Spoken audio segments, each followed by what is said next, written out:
Governor Mitch Daniels says the state will reduce its funding for K-12 schools by $297 billion starting next month. The reductions will be applied evenly to all school corporations by 3.5% cut.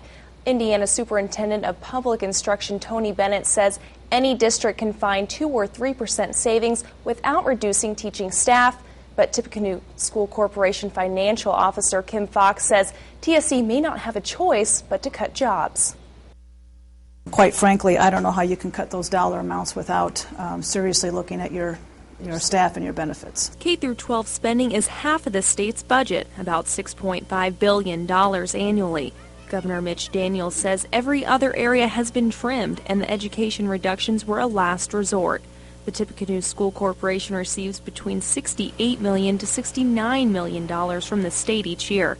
But TSC already made budget cuts of its own last year, which makes these additional cuts even harder to swallow. $2.1 to $2.4 million we will have to reduce in the calendar year 2010.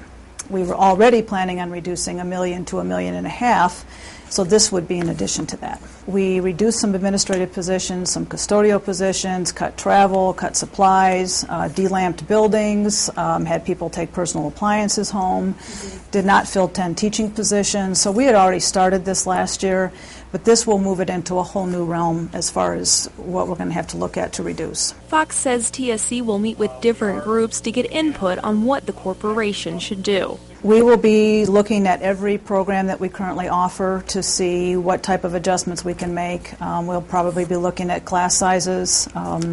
We've started some discussions up here, obviously, and we will be talking to our teachers group next month and some of the principals and trying to get input from those groups also, but that's a sizable amount of money to cut. Governor Daniels encourages all Hoosiers to use their State Board of Education's Citizens Checklist if their school corporation suggests layoffs.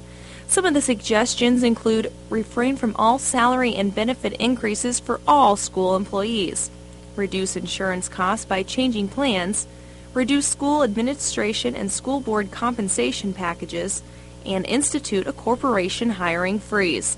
Lafayette School Corporation Superintendent Ed Eiler says he doesn't expect LSC to make any teaching staff cuts. He says the corporation will have to call upon its reserves, but he says this could mean the school district won't be able to do the same things for students over the next few years like they have been doing.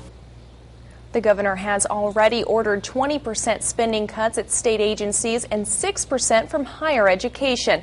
He says if new revenue forecast proves accurate, all the budget cuts plus using the state's rainy day reserves should keep Indiana in the black through the 18 months remaining in this budget cycle.